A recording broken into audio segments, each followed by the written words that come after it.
Bill O'Reilly did a segment last night on Michelle Obama's speech at the DNC on Monday.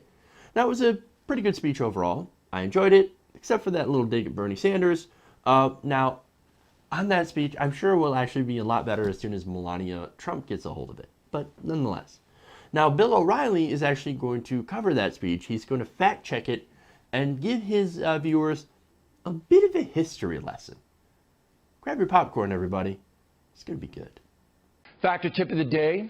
As we mentioned, Talking Points memo, Michelle Obama referenced slaves building the White House and referring to the evolution of America in a positive way. It was a positive comment. The history behind her remark is fascinating.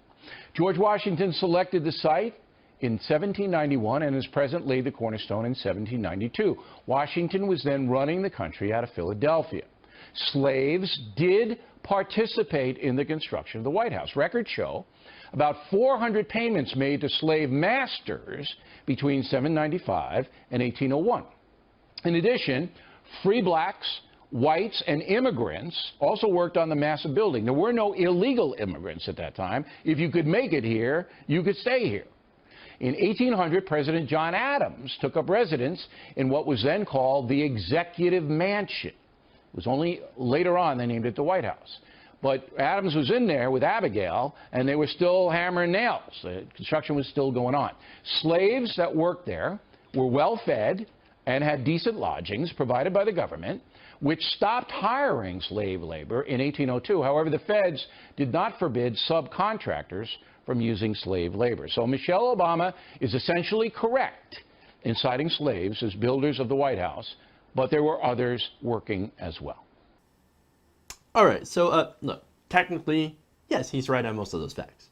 Yes, slaves weren't the only ones who built the White House.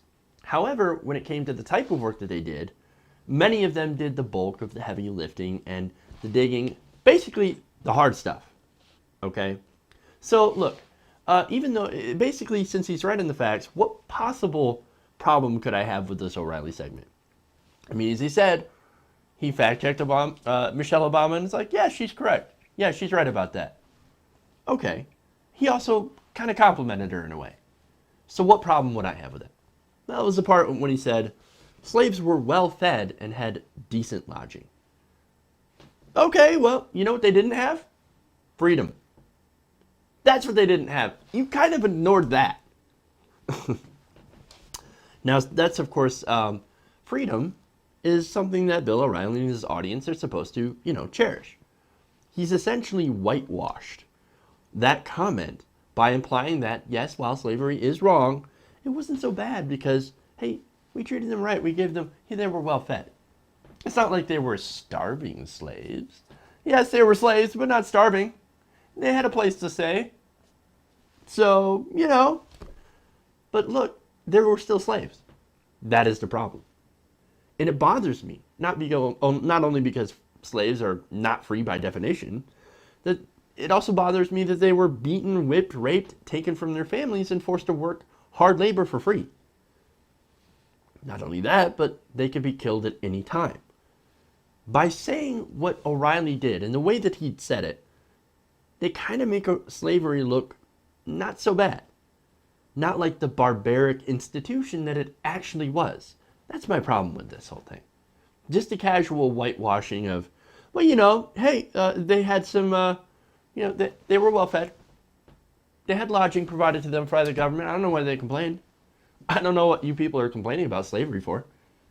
They were fine. Yeah, they didn't have their freedom, but you know what? We took good care of them.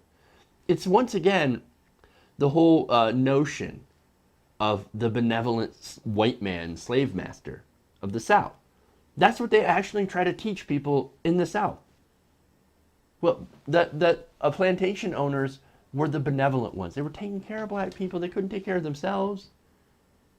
We treated them right. No, when you look into the actual history of slavery, they did not get treated well.